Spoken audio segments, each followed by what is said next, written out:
Bienvenue à tous. Afrique Presse, l'actualité débattue sur RFI et TV5 Monde par Sabine Sessou, journaliste indépendante, Pascal Hérault du journal L'Opinion et Francis Patindé, journaliste indépendant et chargé de cours à Sciences Po Paris. Et c'est autour de deux sujets cette semaine.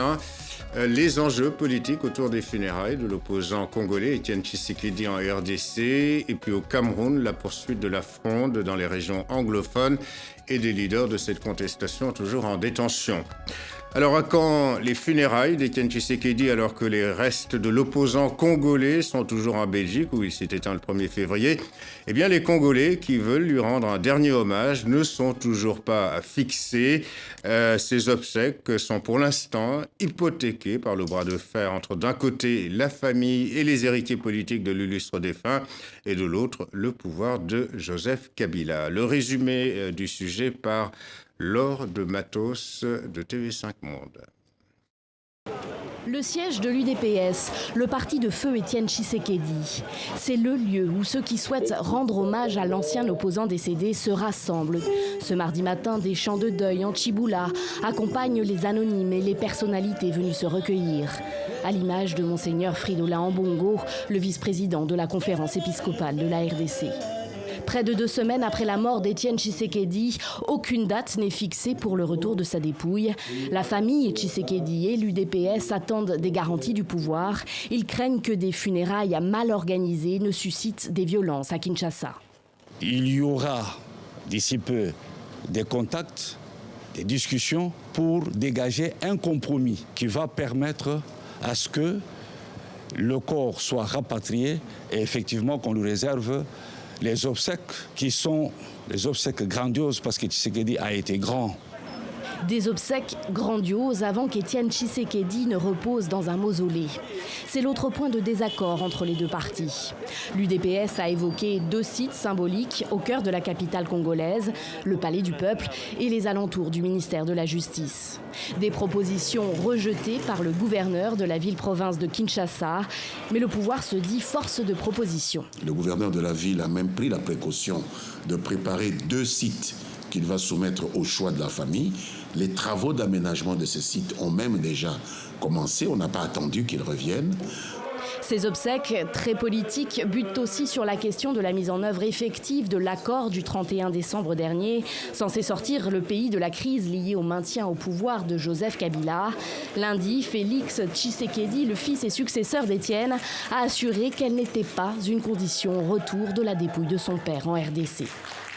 Voilà une précision pour nos auditeurs radio. On a entendu successivement dans ce sujet Bruno Tshibala de l'UDPS, le secrétaire général adjoint du parti fondé par Étienne Tshisekedi, et puis Lambert Mende, qui est le porte-parole, ministre de la Communication donc, du gouvernement congolais. Alors, Sabine Sessou, même dans la mort, Étienne Tshisekedi, l'opposant historique, continue de peser de tout son poids sur cette scène politique congolaise. Oui, le Congo pleure la disparition d'un opposant historique et ça redistribue un peu les cartes puisque du coup Moïse Katumbi peut se positionner comme la principale alternative à cette nuance près qu'il y a un problème de confiance entre les différents cercles des opposants en RDC parce que Moïse Katumbi est arrivé à l'opposition assez récemment par rapport à Étienne Tshisekedi. En quittant les rangs du pouvoir. Voilà, en quittant son poste de gouverneur de la province du Katanga. Donc, une partie de la donne se trouve dans la complexité de la situation de Moïse Katumbi, qui est poursuivi en justice, qui ne peut pas revenir, qui voudrait, disent certains médias, mais c'est à vérifier, rentrer à Kinshasa avec la dépouille de Tshisekedi. Le jeu reste largement ouvert et la force d'inertie du côté du pouvoir est totale, reste totale, on le voit bien. Même dans l'organisation de ces obsèques, c'est assez fascinant. Alors, la famille, Félix Tshisekedi, Francis Patindé, n'a pas désavoué Maurice Katumbi, qui a, semble-t-il, demandé à pouvoir entrer en RDC avec la dépouille mortelle d'Étienne Tshisekedi, parce que Moïse Katumbi fait l'objet de condamnations, jugées plutôt des condamnations politiques plutôt que de condamnations fondées sur le plan juridique. Cela étant, pour revenir à Félix Tshisekedi, il dit que son père appartient au patrimoine national de la RDC et réclame donc l'édification d'un mausolée en plein cœur de Kinshasa, une requête que ne veut pas véritablement satisfaire le pouvoir, en tout cas pas dans les conditions exigées par le fils. Tshisekedi a été un grand opposant, non seulement congolais, mais également africain. Donc il a également, on l'oublie souvent, il a été Premier ministre du Congo. Donc c'est un homme d'une stature nationale qui a été inébranlable dans certaines de ses convictions. Je pense qu'il mérite des obsèques nationales. Le problème, c'est que tout le monde aujourd'hui cherche à récupérer sa dépouille. Sa famille biologique, sa famille politique, à qui d'ailleurs devrait revenir le dernier mot, mais également le pouvoir qui veut en profiter pour se refaire une santé, mais les autres opposants également.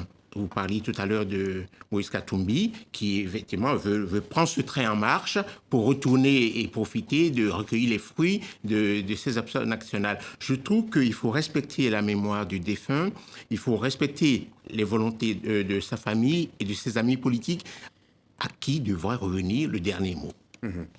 Pascal ? Oui, il y a des exigences qui sont peut-être difficilement réalisables, comme l'érection d'un mausolée. C'est pas un peu anachronique, un mausolée à la Lénine, à la Mao? Oui, mais c'est à l'image aussi du personnage qui s'est quand même opposé, qui a été le principal opposant, qui s'est opposé au maréchal Mobutu, qui s'est opposé à Kabila père, qui s'est opposé à Kabila fils.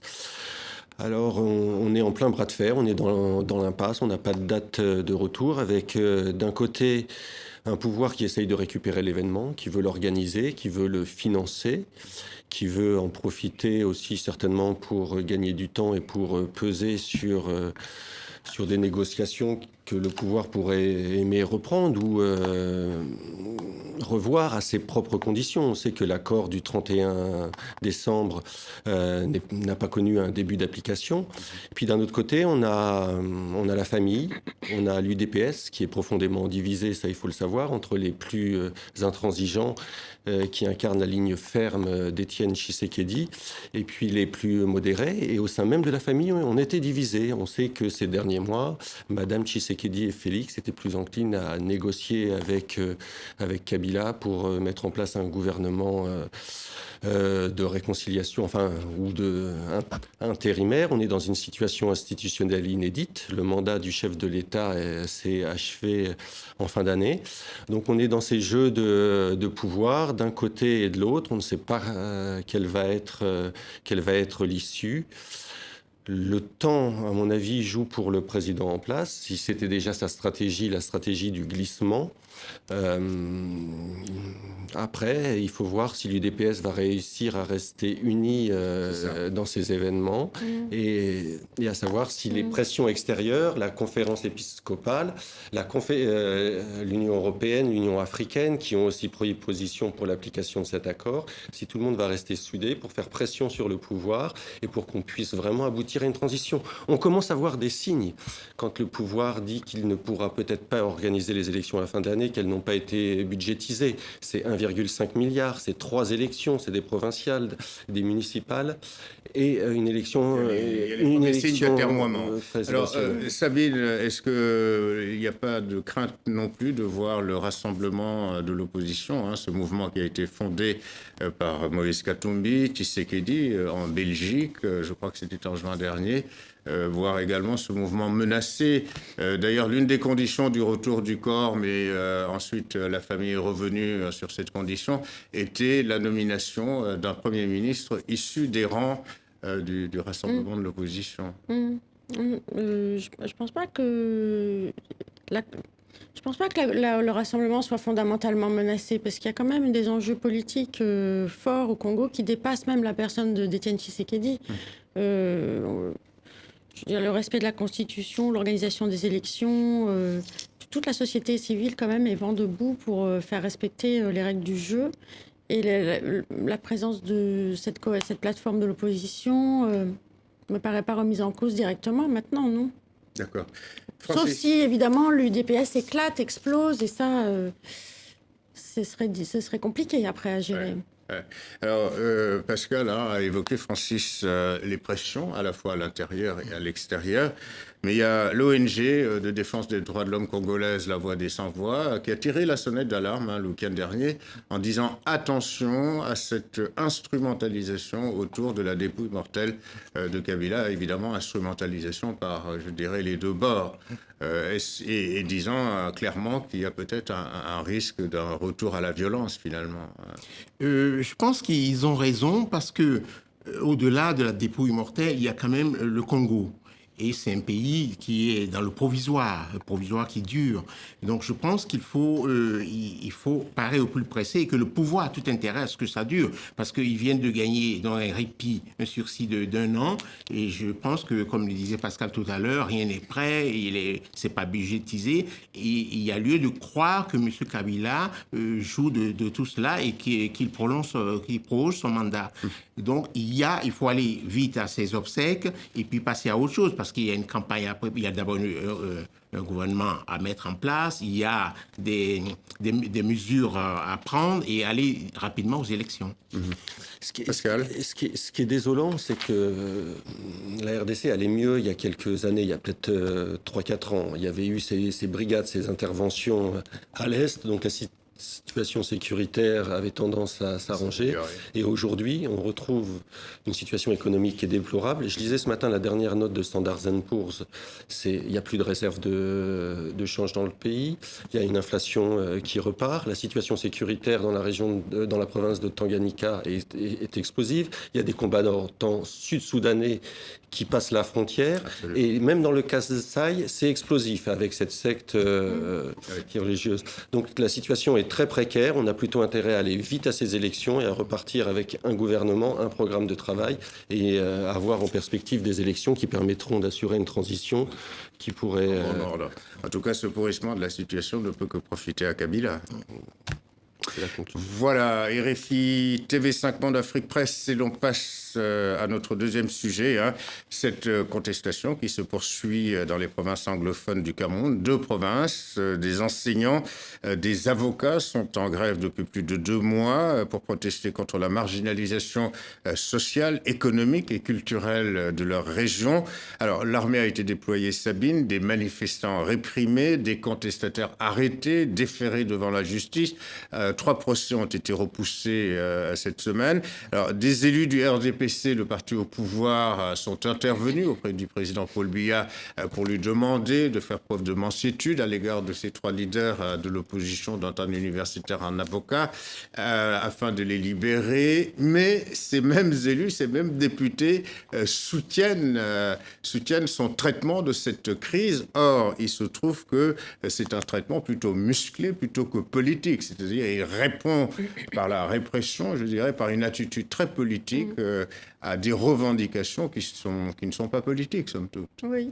On voit bien toute la nature autocratique du régime dans la façon dont il répond à ces doléances qui sont quand même anciennes, qui ne sont pas nouvelles et qui ressurgissent de manière récurrente au Cameroun. Il y a un problème depuis le début, depuis l'indépendance et depuis surtout la suppression des régions fédérées anglophones en 1972 par le régime d'Ahidjo. On a vu l'opposition menée dans les années 90 au moment du multipartisme par Ni John Frundi, qui était issu des zones anglophones. Ni John Frundi a ensuite été, on peut dire, étouffé ou acheté par le pouvoir. Enfin, c'est ce qu'on lui reproche. Une autre opposition est en train de naître dans ces régions. Et ce qu'elle reproche au pouvoir, c'est pas seulement le fait d'être... C'est plutôt une société civile, d'abord. Oui, c'est pas seulement d'être des citoyens de seconde zone, comme les Casamancés peuvent le ressentir au Sénégal, ou les gens du Nord, dans tous les pays du Golfe de Guinée, qui se sentent plus ou moins marginalisés. Je crois qu'il y a un problème sévère de gouvernance au Cameroun qui fait que quand la police se livre à des brutalités, quand des radios sont fermées, manu militari, quand des journalistes sont arrêtés... Internet coupé. Internet suspendu depuis plus de 5 semaines. Je crois que en fait, la brutalité de la réponse empoisonne complètement la question et finalement la rend encore plus brûlante, violente et difficile à traiter.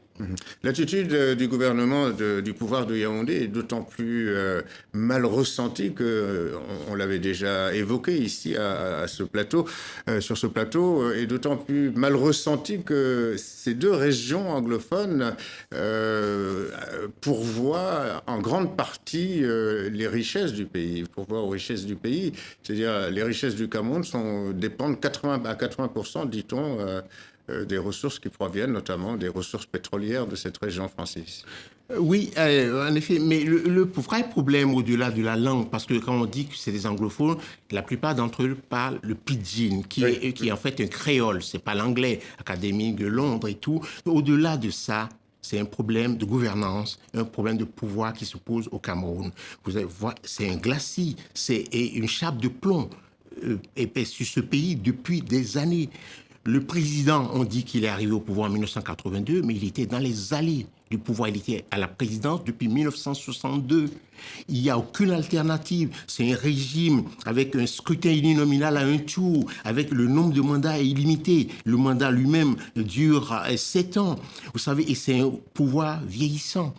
Donc le combat des soi-disant anglophones aujourd'hui, c'est un combat pour la démocratie, c'est un combat pour le fédéralisme, peut-être parce qu'ils demandent le respect de leur culture, de leur spécificité, de leur singularité.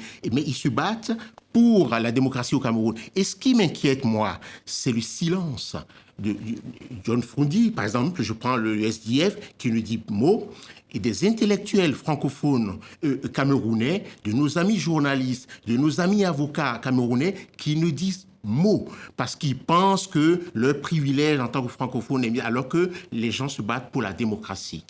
Silence radio également du côté des médias français sur ces événements, quand même une situation extrêmement tendue, Pascal, comme s'il y avait un parti pris à travers ce silence assourdissant. On est en pré-campagne électorale en France aussi, c'est une zone, c'est une zone un peu oubliée. C'est une zone un peu oubliée. Non, mais on parle beaucoup de Monsieur Trump. Du côté du pouvoir politique français, j'ai l'impression qu'on s'est résigné à faire en sorte que on ne pourra rien faire tant que Paul Biya n'aura pas fini son mandat, enfin n'aura pas décidé de rendre le tablier. Donc on ferme les yeux sur une répression d'une ampleur phénoménale. On reproche aux personnes emprisonnées des actes de terrorisme. Je ne sais pas si vous voyez, simplement pour des revendications, un non-sens. Au mieux de fédéralisme, au pire de sécessionnisme, et qu'on a vu dans d'autres pays purement scandaleux. Auparavant. Et tout ça traduit... Ce qui est intéressant, c'est que les politiques sur place, John Froundi notamment, a été dépassé ces dernières années. Maintenant, c'est des corporations, c'est des enseignants, c'est des avocats, c'est des jeunes. Et tout ce qu'ils demandent, c'est des années... Ils voudraient qu'on revienne sur des années de frustration et qu'on applique de manière... plus importante le bilinguisme, l'égalité dans l'administration, avoir une meilleure justice, avoir des programmes scolaires aussi qui soient plus adaptés et qui prennent plus en compte les particularités ou les spécificités anglophones. Et tout ça, le pouvoir n'y a pas répondu. Il y a une loi de décentralisation qui avait été mise en place au Cameroun en 1996 et qui n'a pas connu un début d'application.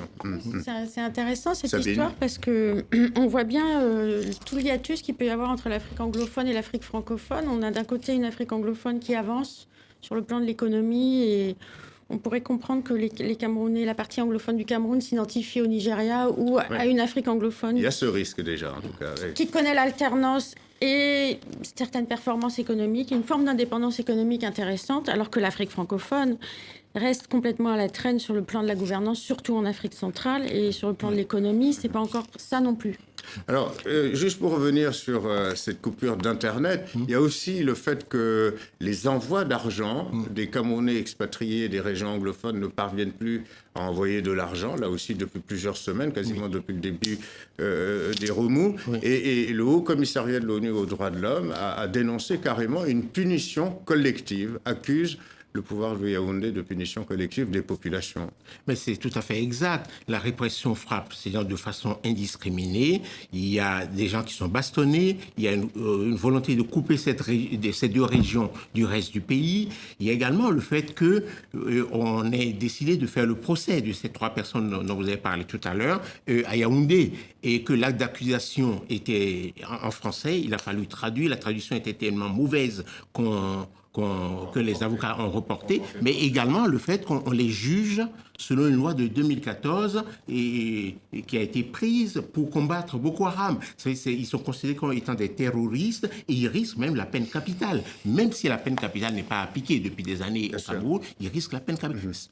L'acte d'accusation est complètement en décalage. En décalage total. Et tout cela est scandaleux. Il faut respecter la singularité des gens. C'est pas parce qu'on parle pidgin ou qu'on parle anglais qu'on doit être voué aux gémonies. Voilà. Alors, Francis l'a plus ou moins évoqué, ça fait donc des années que M. Biya est au pouvoir, et on voit aussi dans ce comportement du pouvoir très dur à l'égard de cette contestation, comme aussi l'illustration de cette fin de règne, et puis aussi peut-être de cette bataille de succession feutrée entre notamment élite militaire et civile à Yaoundé, Pascal. Vous savez, la fin de règne, on l'annonce déjà depuis très longtemps au Cameroun. Je connais des générations de Camerounais de la diaspora qui rêvent de rentrer au pays. Vous ne croyez pas à cette... On ne sait pas. On ne sait pas ce que va décider, in fine, le chef. Et on parlait l'année dernière même d'avancer les élections pour qu'ils puissent se représenter et puis repartir. Je pense qu'une majorité de Camerounais sont désabusés par la situation. Il ne se trouve pas de gens raisonnables au gouvernement pour dire arrêtons les frais. C'est un système que vous essayez de sortir la tête de l'eau et le coup de le massue tombe tout de suite. C'est l'histoire du Cameroun. C'est un régime totalement opaque avec la complicité d'ailleurs d'une partie de la population et des élites qui font avec lui. Il ne pense pas, il n'arrive pas à penser le Cameroun sans Paul Biya. Alors que ce monsieur est octogénaire, qu'il est au pouvoir, que son pouvoir est vieillissant et fatigué. Pour moi, c'est vraiment le syndrome ce que j'appelle le syndrome Mobutu, c'est-à-dire qu'il n'y a pas moyen de quitter le pouvoir de son vivant et quitte à mettre le pays par terre, voilà, on s'entête à rester. C'est la même chose au Zimbabwe. Et évidemment, plus ça va, plus ça devient absurde et kafkaïen, d'ailleurs. C'est plus la zone anglophone. L'attitude aussi de la zone anglophone tranche avec la zone francophone. Les francophones sont à peu près 75%. Ils sont extrêmement passifs. Ils subissent de manière passive, je dirais, ce régime complètement vieillissant, omnipotent, alors que, effectivement, les anglophones disent ras-le-bol, quoi. Changeons, arrêtons. Ils disent ras-le-bol, ils sont assez unis dans les manifestations. Ce qu'il faut voir, c'est leur réaction par rapport à la répression brutale. Ça a été de changer de stratégie, dire on fait des opérations ville morte, qui sont extrêmement bien suivies et qui dérangent le pouvoir à un point. Et on voit aussi que, contrairement à la zone francophone, il y a une nouvelle génération de leaders politiques qui émergent dans la zone. C'est des gens comme Christopher Forbouillot, qui est le directeur Afrique du National Institute. Ou alors l'avocat Maître Mouna. Donc, mais il y a une excellence au Cameroun. Il y a de grandes figures anglophones camerounaises qui sont effectivement très respectées.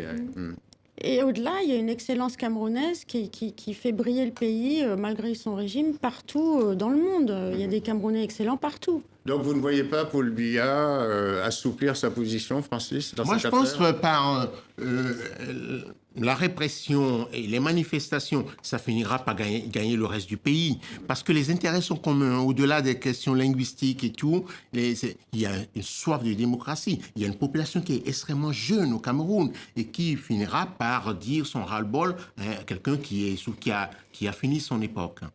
Un dernier mot. Il est peut-être un peu tôt pour le dire, mais la Pascal. réunion des parlementaires à Bamenda est peut-être un signe quand même. Les députés ont demandé la libération des prisonniers. Donc c'est peut-être Tout en appuyant la politique de Biya tout en sur cette appuyant, crise. mais en demandant aussi la mise en place de groupes de vigilance. Donc c'est peut-être le signe aussi d'un pouvoir qui voit les limites ou qui va droit dans le mur et qui peut-être essaye une autre stratégie, de voir s'il y a une autre alternative. L'avantage aussi de ces manifestations, c'est de faire que Paul Biya reste enfin dans son pays. Parce qu'il passe plus de temps à l'extérieur qu'au Cameroun. Merci, c'est la fin de cette émission. Merci à vous, Sabine Sessou, Francis Patindé, Pascal Hérault, ainsi qu'aux équipes techniques et rédactionnelles d'Afrique Presse.